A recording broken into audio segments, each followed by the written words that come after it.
Bienvenidos al canal de la Biblioteca de San Javier.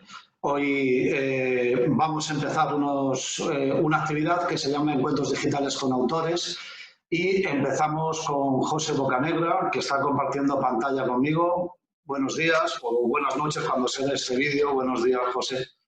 Buenos días, Tony. Para nosotros, buenos días.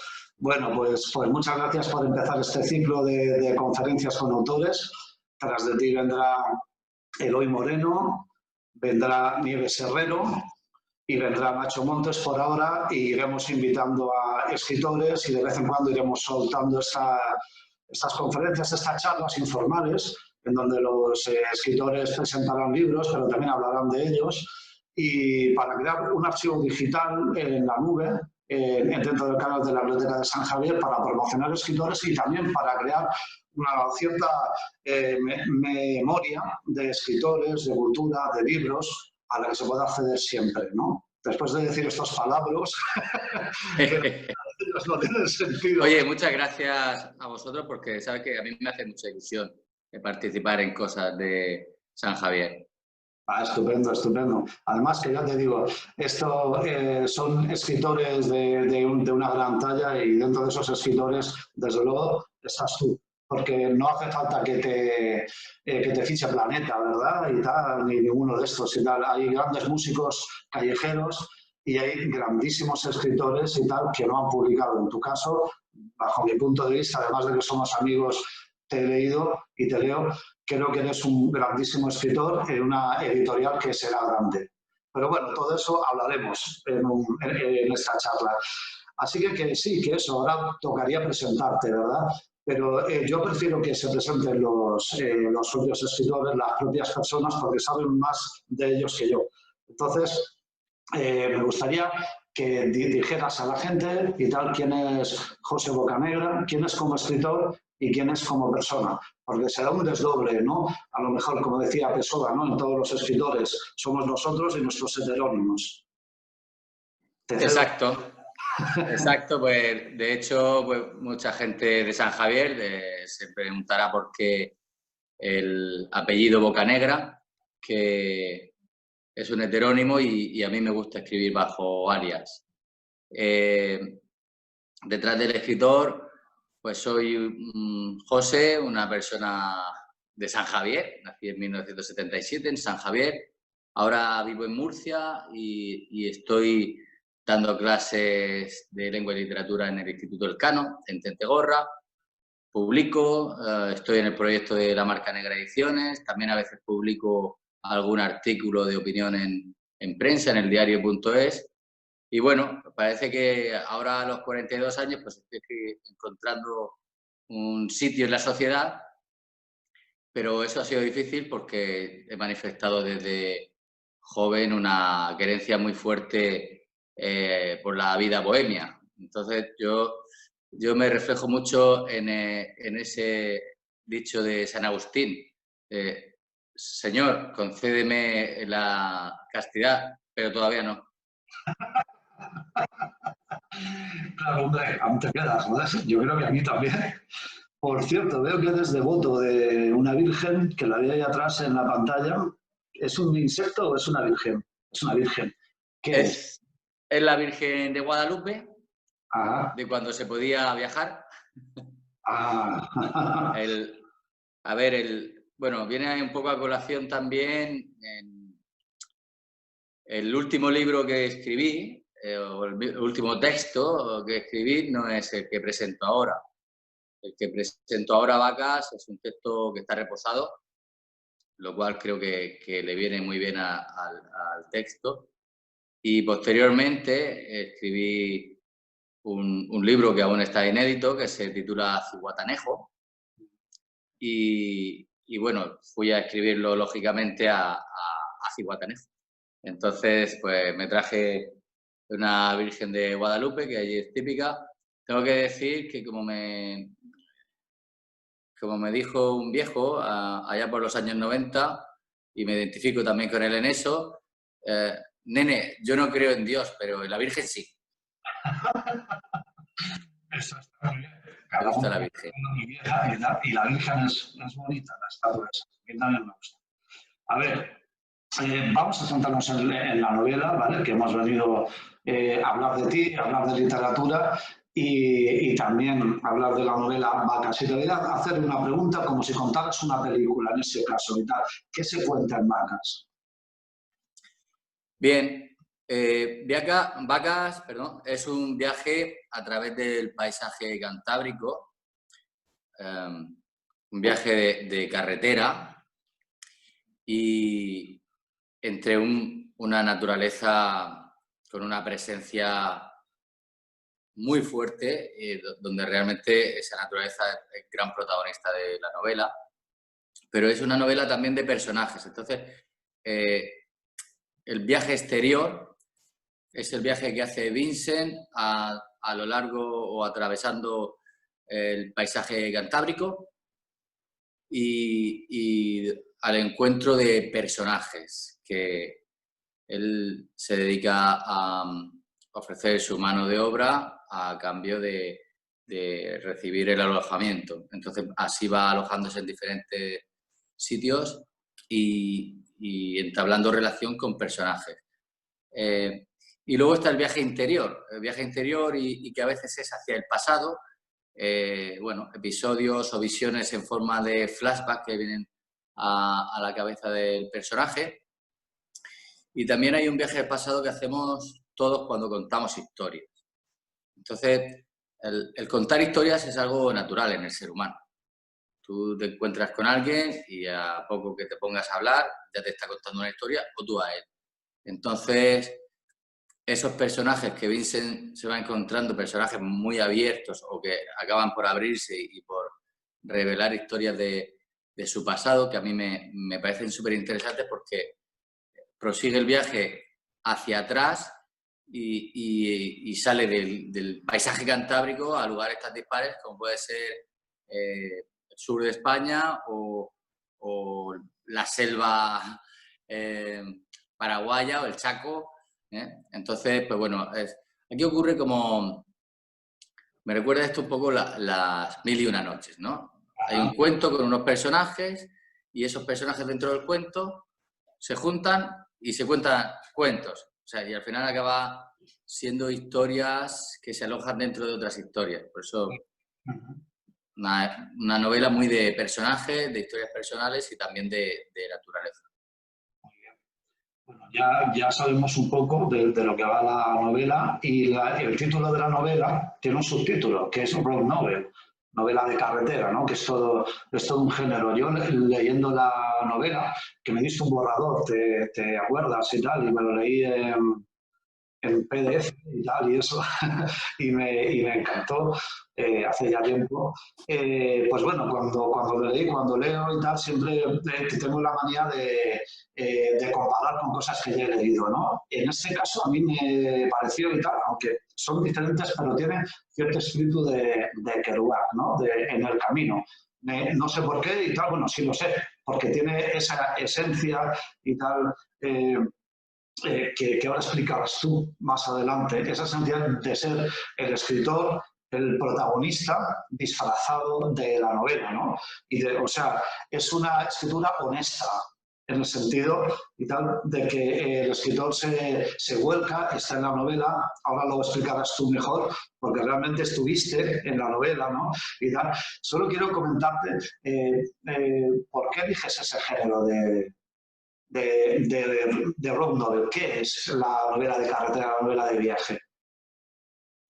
Bien, la cuestión de los géneros, claro, es súper interesante. Para mí me interesa como autor y además yo estudio literatura y me interesa. Como te decía que la novela, bueno, y tú lo sabes de primera mano, está muy reposada y la intención inicial no era escribir una novela bajo el subtítulo de novela de carretera, sino que a lo largo del tiempo y observándola, me di cuenta de que eso era lo que definía a esta novela. Es decir, el viaje sí que es el tema, pero el viaje no estaba planificado como luego sucedió. Esto es lo que pasa siempre en los viajes. Entonces, me había abocado a la carretera de una forma no esperada. Yo iba a a un destino concreto, pero al final los avatares del viaje me hicieron ir cambiando de sitio en sitio. Entonces, después me di cuenta de que era una novela de carretera. Por supuesto que comparte con On the Road, yo creo, el deseo de observar, de escuchar, de describir lo que se contempla, una actitud contemplativa. Y luego, en cuanto al narrador protagonista, que también es un tema que me interesa, bueno, yo siempre, desde que empecé a escribir prosa en 2010, siempre he utilizado, he hecho una literatura experiencial, donde yo me he situado como desde Céline, Henry Miller o Hunter Thompson o el propio Kerouac, me he situado dentro de la acción. Sí que es cierto que aquí yo ya era consciente de que eso lo había explotado bastante en Corralejo, se podría decir el tema de la autoficción, y he querido darle una vuelta de tuerca, y también he querido pasar un poco a segundo plano. Entonces, es un narrador observador, pero que tiene la voluntad de ceder el protagonismo a los demás personajes. Sí. Es lo que Sparmauer habla de la mirada del ángel en el escritor, es una técnica y técnica. Esto ya hablamos entre escritores. Quizá no sea una técnica que uno elija, sino una técnica que le sale y después se racionaliza y dices, coño, pues he usado esa técnica, pero no era posta, ¿verdad? Pues no sé si es lo que yo pienso, sí. Es así igual, ¿no? Cuando uno escribe, no lo dice. Hay escritores que son ingenieros y que se hacen su planificación y luego la ejecutan, y luego otros pues somos más instintivos y buscamos más a lo mejor la profundidad de los personajes que la clásica trama de planteamiento, nudo, desenlace, en fin, la arquitrama, ¿no? que se suele llamar. Nosotros somos más de mini trama, es decir, la trama está ahí, pero no es lo más importante. Que cuando acabas la novela es cuando la entiendes. Claro. Mira, quería profundizar un poco más en la novela, ¿vale? Hay un personaje que es, creo que muy importante, muy carismático y que late en toda la novela. Es como una columna de soporte y tal de este argumento, ¿no? que se va formando, que va creciendo como la levadura, ¿no? Y tal, y eso, y que al final crea una figura, pero que no la ves venir, ¿no? El libro lo entiendes cuando lo acabas. Mientras estás en él, estás viajando en él. Pero, sin embargo, hay una figura que late todo el tiempo y es Ron Williams. Hemos de decir a quien nos escucha y tal que estos personajes existen. Y tal, ¿quién es Ron Williams? Ron Williams fue un salvavidas en un momento del viaje donde pues bueno, tuve que salir de un sitio y buscar un sitio nuevo. Ya estaba en la carretera y bueno, al principio se presenta como un señor discreto, un señor pues con barba, robusto, que vive en una casita o casuca que dirían allí en Asturias, en Las Cruces, y a mí me encanta, a ver, no quiero decir que sea muy viejo, ¿vale? Porque ya nosotros también vamos peinando canas, ¿no? Es un hombre pues de 60 y tantos años, pero que ha vivido mucho. Y me gusta cómo se revelan poco a poco las personas que son mayores que nosotros, ¿no? Al principio tienen una apariencia discreta, pero luego cuando se abren encuentras una vida muchas veces apasionante. Este hombre, como te digo, era muy discreto. Yo llegué a su casa, nos repartíamos muy bien el espacio, digamos que la casa tenía cada uno su parte en la casa. Trabajábamos juntos por la mañana, bien en el jardín, bien haciendo alguna ñapa de albañilería. Pero poco a poco empieza a surgir la conversación que a veces pues estás apoyado en la herramienta y hablando. Y es un viajero impenitente, es decir, una persona que nace en un pueblo se puede decir, del interior, bueno, en este caso del norte de España, y que su necesidad de viajar pues lo hace salir de allí muy joven, enrolarse en la mercante y, bueno, vivir todo tipo de aventuras en escenarios que realmente son novelescos. Es decir, un hombre pues que ha cruzado por Chile cuando justo el año antes del golpe de Estado de Pinochet, que hubo otro golpe de Estado. Y, en fin, toda serie de aventuras, en motín en un barco en Sydney, en fin, cosas. Ha sido testigo de conversaciones que revelan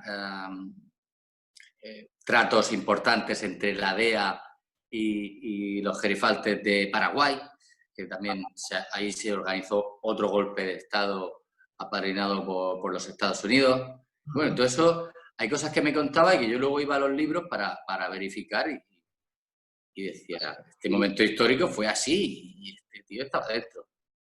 Es increíble, es un personaje muy interesante. Recomiendo a la gente que lea la novela porque ahí está el azar y los argumentos que se pueden encontrar en el azar. Es un viaje azaroso, el tuyo, y tal, lo conviertes en novela y hay pesos pesados, como es este personaje. Pero hay otros que te los llevaste tú, y tal, que no aparecieron en el viaje, ¿no? Y entonces yo flipo, alucino con Soren Peñalver y con un tal Labret. Háblanos de ellos. Bien, ellos aparecen juntos en el primer capítulo. Yo estoy con Labret porque es mi amigo.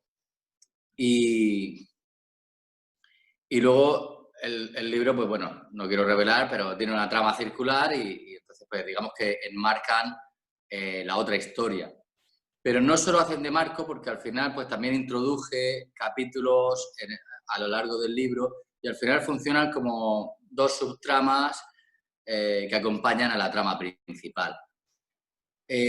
Voy a hablar primero de Soren, si quieres, y luego hablo de mi amigo Labret. Soren Peñalver es un hombre que siempre, digamos que su visión siempre me ha causado bastante atracción. No lo conozco personalmente, aunque creo que tú sí. Tengo amigos comunes con él, seguro. Sí, alucinas con él.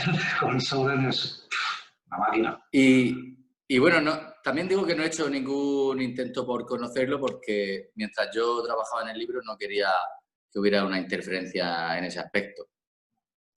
Espero que me perdone porque... Estará muy mayor ya. Pero yo quería introducir también un elemento pues, onírico, igual un poco surrealista, porque me gusta llevar la novela al terreno de lo artístico y de lo experimental. Es decir, a mí la novela ahora tiene ciertas tendencias hacia lo académico y lo respeto porque hay gente realmente con un bagaje académico brutal que está escribiendo muy bien, pero también quiero retornar al terreno de lo artístico, ¿no? Entonces, esta experimentación y este toque surrealista me gustaba para mi novela. La pregunta sería que por qué yo meto a Soren en la novela, pero después también, al paso del tiempo, he observado que la cuestión se podría presentar de la manera contraria. Imagínate que yo estoy en ese chiringuito de los Alcázares, acompañado de mi amigo, imagínate que eso está filmándose en un plano fijo. Entonces, nosotros estamos ahí sentados, tomando, y es él quien entra dentro del plano y se instala en la escena. Entonces, ahora me gusta plantear que, ¿y si no fui yo quien lo metió en la novela, sino él el que se introdujo dentro de mi novela? Porque al final fue él el que entró a escena. Y entonces, claro, como estamos jugando con esa mística de la imagen del poeta whitmaniano y mágico, pues me gusta verlo así. O sea, actualmente pienso que no lo metí yo, sino que fue él el que se introdujo en la novela. Pues seguro, y quien conoce a Soren lo sabe. Soren se introduce en las cosas, su espíritu, y cuando entra todo se para. Y tal, tiene un don, tiene algo, no es solo carismático, es que es un personaje. Y tal, que, bueno, ya aprovechando, y tal, el que no conozca a Soren Peñalver, por favor, que estudie sobre él, que lea alguno de sus poemas y que lo vea hablar en algún vídeo. Y si es posible, que vaya a su casa de la huerta a hablar con él y tal, que estará muy mayorcito, digo. Pero bueno, háblanos de Labret. Bien, pues Labret es un amigo de la adolescencia que, digamos que pasó un calvario bastante importante a raíz de un brote psicótico. Y bueno, pues a raíz de un brote psicótico, pues tenemos elementos de coacción, policiales, internamientos psiquiátricos, una experiencia fuerte y que además, aunque luego esa experiencia se supera, sí que noto que la enfermedad mental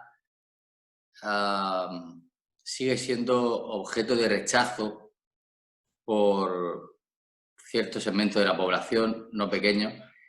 Y bueno, a mí me encanta estar con él. Ahora actualmente está lúcido, o sea que no tiene ningún problema porque los brotes psicóticos son brotes, no es que estés, como me dice, no es que estés loco todo el rato ni nada de eso.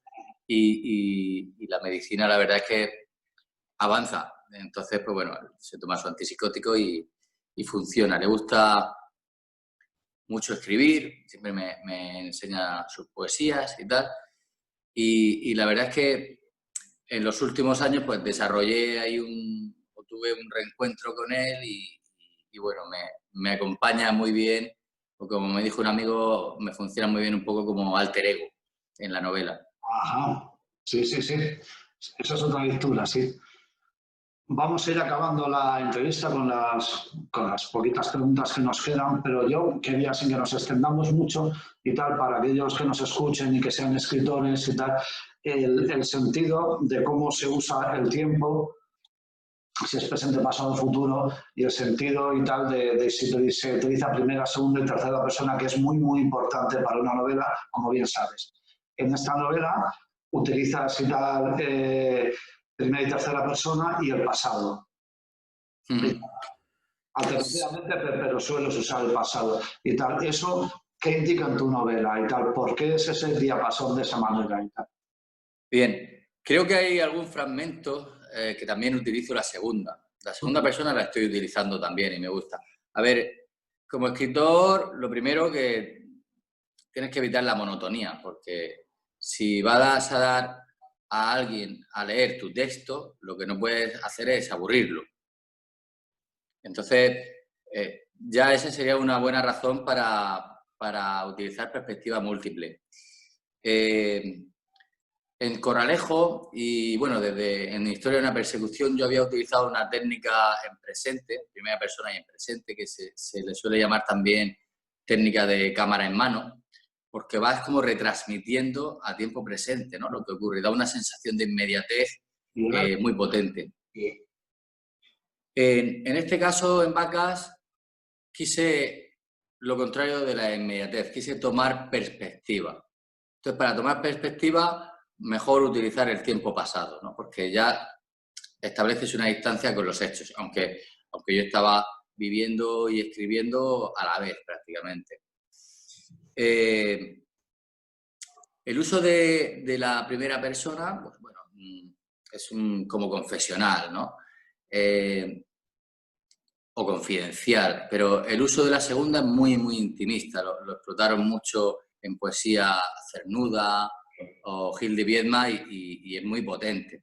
Y también en novela, aunque no es el caso, es que la segunda persona, como la utiliza Cernuda o Gil de Viedma, en realidad es para hablarte a ti mismo, desde fuera, es decir, te estás hablando a ti mismo. Y luego hay una segunda persona, como la que utiliza Pedro Páramo, que es para hablar, a evocar a una persona que no está, y eso también es súper potente. La segunda persona En Pedro Páramo me encanta. Y bueno, pues se trata de romper la monotonía y de utilizar perspectiva, ¿vale? Se utiliza perspectiva para distanciarte o para aproximarte según lo que en ese momento quieras hacer. Vamos a seguir y para cerrar con vacas, dinos dónde se puede comprar. Bien, bueno, nosotros me refiero a La Marca Negra, que es el proyecto en el que estoy y donde estoy publicando. Estamos vendiendo en librerías a través de nuestra distribuidora, que es Wabi Sabi, que pertenece a Georgetown, o viceversa. Entonces tenemos una distribución nacional en librerías. Para localizar los libros en esas librerías, los libreros se han asociado y han creado una página que se llama todostuslibros.com. La recomiendo porque es una forma de comprar online o de localizar un libro online sin abandonar a los libreros.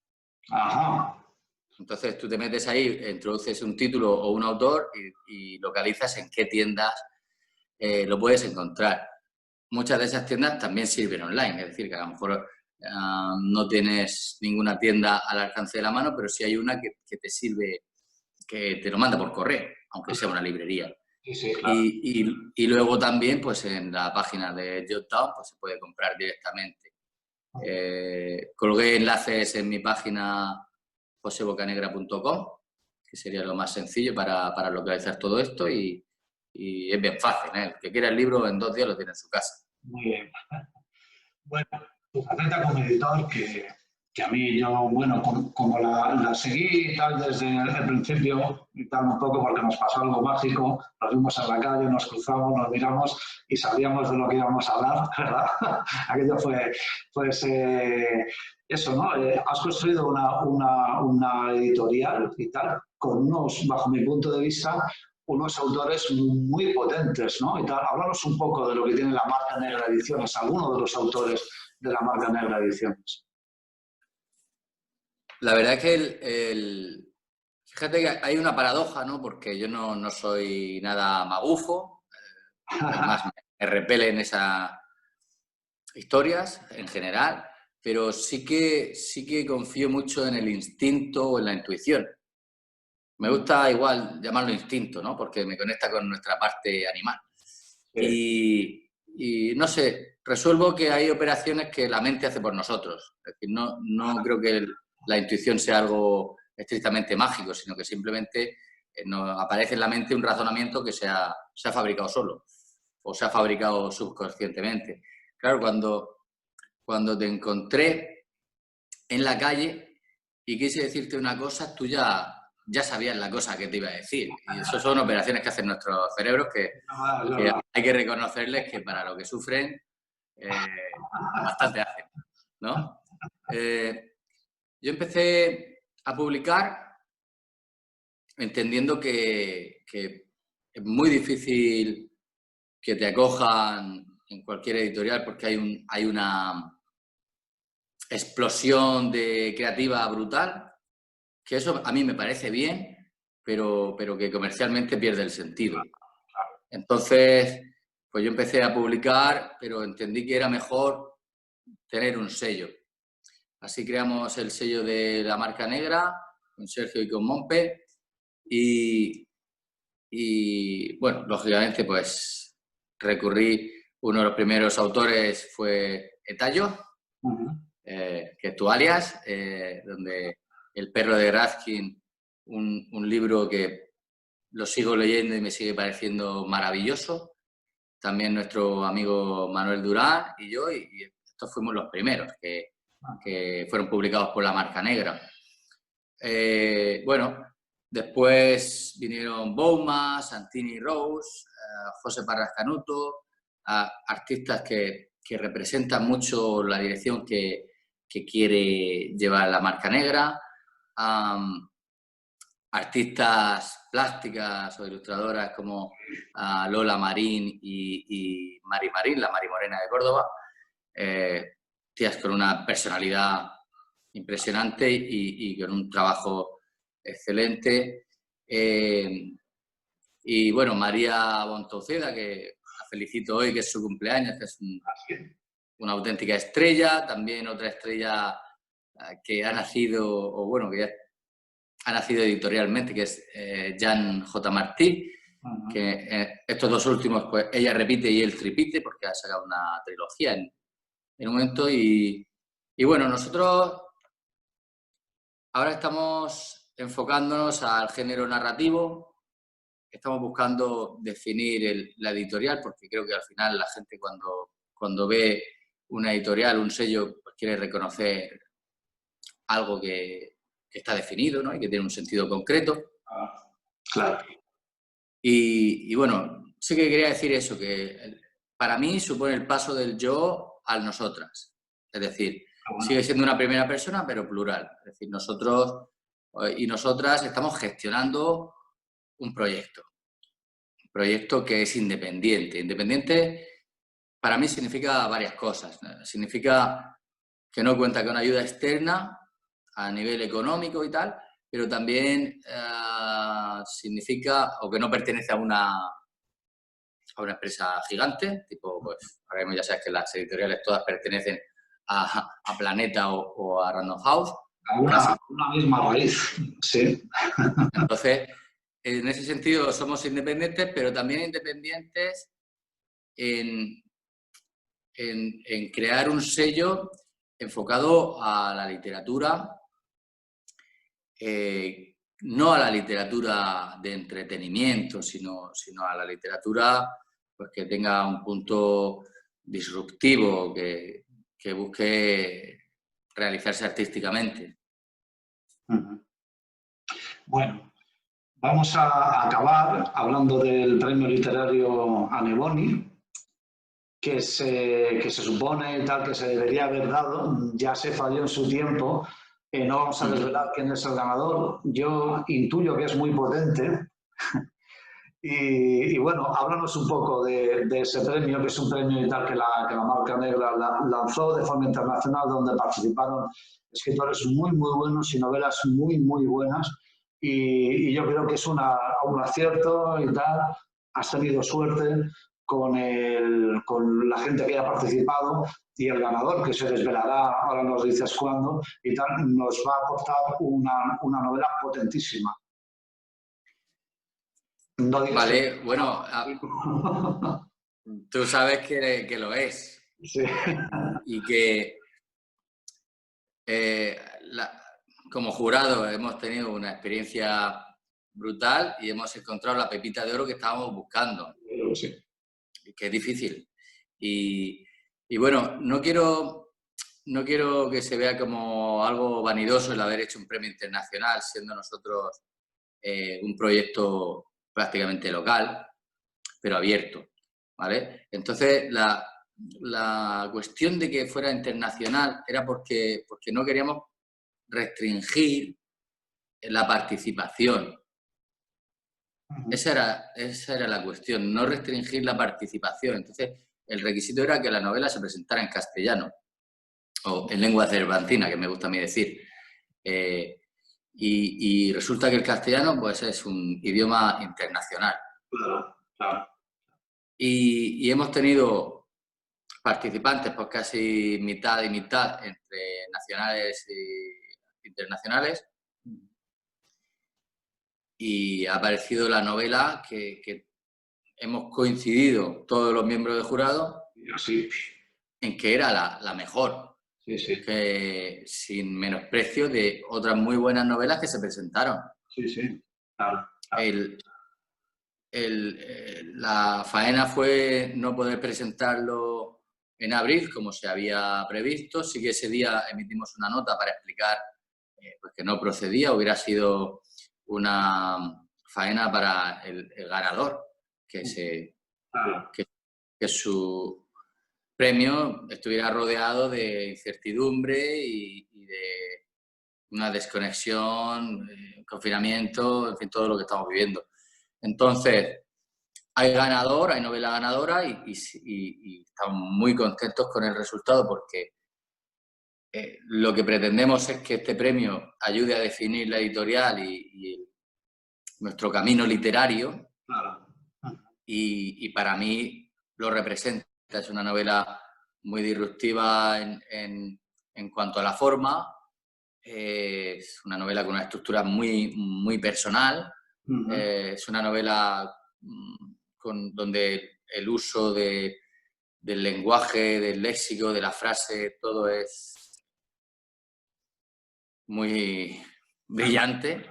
Sí, es brillante. Sí, es decir, es una de esas novelas que solo con una línea ya has amortizado la compra. Sí, sí. Tiene... Bueno, y el premio se presenta, o sea, el ganador se presenta, si todo va bien, en... El 15 de septiembre la intención es dar a conocer el premio, pero y que ese mismo día ya esté también disponible para conseguirla. Bueno, pues tomen nota y para ese día estar pendiente porque se lanzará el ganador del premio Anne Bonny de la marca Años Ediciones. Vamos a acabar la entrevista y vamos a volver a Vacas. ¿Nos lees un cachito de Vacas, por favor? Claro.